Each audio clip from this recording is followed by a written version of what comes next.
everyone, Amanda here. Welcome back to my book nook. Today we're going to be talking about Tony Adeyemi's Children of Blood and Bone. This has a lot of basis with African mythology. It's an Own Voices book because Tony Adeyemi is of African heritage. Very good book. I loved it. So has alternating points of view, first person writing. The three main characters that it does the point of views with are Zélie, Amari, and Ihnen. Zélie is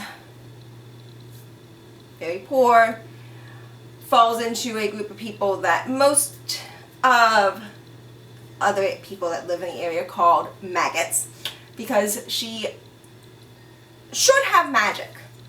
However, magic had disappeared before she was born. Many of the magic users were killed, and as I stated, there is no more connection. But still, these individuals that can use magic, and you can tell who they are because their hair is white, are seen as not even they're seen as third class or lower citizens. They are treated as servants, they're treated as slaves, they're put in the stocks, they're forced to fight, they have low access to food, as do their families. It's not a good situation for those individuals.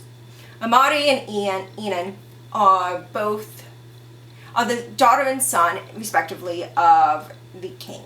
Amari is friendly with one of her servants who is of the maggot group, and through her finds out about the scroll, and when her servant had touched the scroll, her magic came back. She ends up getting killed when the king sees this because magic is banned, it's outlawed, it is a death sentence if you use it. And Amari flees with the scroll. Ihnen is sent to go after her because he is trying to put duty for his people above all. He is the next to be king. His duty is to protect the entirety of the country, and magic from everything he had learned, had destroyed the country. In Amari's escape, she runs into Zélie and her brother, and Zélie touches the scroll and gets her magic back. Zélie uses necromancy, as was her mother, she's called a Reaper and a member of the Iku clan. There are multiple different forms of magic, of large different areas in which someone can fall into. So, one of the people who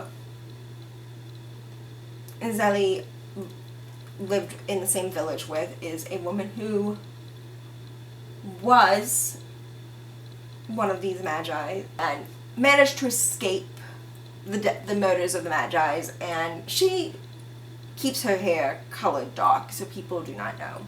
She was a seer, and when she touches the scroll, is able to see that Zélie could use this and go and get magic to be coming back to everyone. So that's the majority of this book, is them going to get the magic to be returned. Ihnen is going after them and everything, and because he is determined, he's trying to stop this. We find out Ihnen also has magic. He is what is called a connector. His magic goes with the mind, with the spirit, with dreams.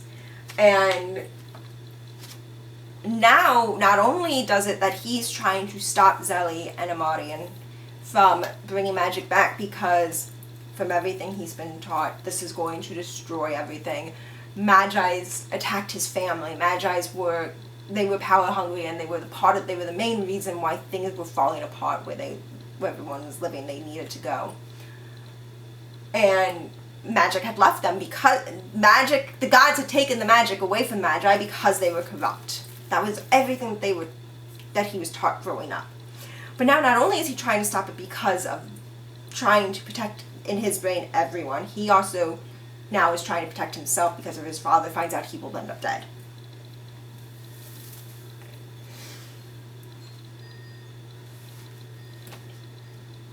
Ultimately, Zelly and Amari are successful, and magic is returned. Anan, even though he wanted to stop them, at the same time though, he wanted to still protect his sister and everything. And occasionally would fight against the guards that came with him to stop them if he felt they were going to put his sister in harm. And also at one point fights against his father to try to stop him. His father does ultimately end up dead in this book, but Anan also ends up getting stabbed, and it appears that he dies. And then you notice that Amari also has white in her hair. That kind of happened towards the end of the book, and it was just this nice little, oh wow, that's really cool. 8.5, 9 out of 10 book. I really enjoyed this. It was very well written. I highly recommend it. I thought it was an incredible book. So yeah, that is Children of Blood and Bone. Very good dystopian novel, because that is definitely what's going on here, that I recommend, by Tony Adeyemi. It is the first part of what is ultimately going to be a trilogy. So far, only this one and the second one have come out. Has not been released. The third one has not been released yet.